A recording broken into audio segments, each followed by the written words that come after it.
ಬಹಳ special moment ಇದು. ಹಾಗೆ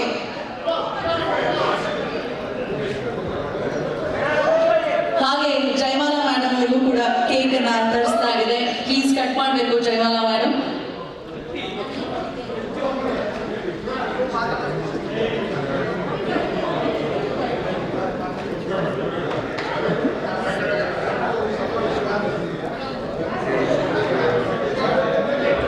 ಜಯಮಾಲಾ ದಯವಿಟ್ಟು ಒಂದು ಕೇಕ್ ಕಟ್ ಮಾಡಬೇಕು. ಅವ್ರಿಗೆ ಸ್ಪೆಷಲ್ ಕೇಕ್ ಇದೆ ಮೇಡಮ್. ಜಯಮಾಲಾ ಮ್ಯಾಮ್ ಪ್ಲೀಸ್ ದಯವಿಟ್ಟು.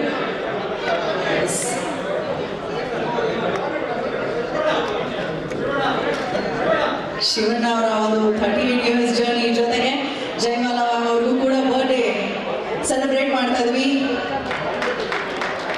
ಸೊ ನಗು ಮುಖದ ಚೆಲುವೆ ಜಯಮಾಲಾ ಅವರಿಗೆ ವಂದನೆಗಳು. ಕರ್ನಾಟಕ ಚಲನಚಿತ್ರ ವಾಣಿಜ್ಯ ಮಂಡಳಿಯ ಮಾಜಿ ಅಧ್ಯಕ್ಷೆ ಕೂಡ ಹೃತ್ಪೂರ್ವಕ ಧನ್ಯವಾದಗಳನ್ನು ಅರ್ಪಿಸ್ತಾ, ನಮ್ಮ ನಿರ್ಮಾಪಕರ ಸಂಘದ ಕಾರ್ಯಕಾರಿ ಸಮಿತಿಯವರು ಕೂಡ ಜೊತೆಯಾಗಬೇಕು ವೇದಿಕೆಯಲ್ಲಿ. ಒಂದು ಫೋಟೋಗಾಗಿ ಪದಾಧಿಕಾರಿಗಳು ಕೂಡ ದಯವಿಟ್ಟು ವೇದಿಕೆಗೆ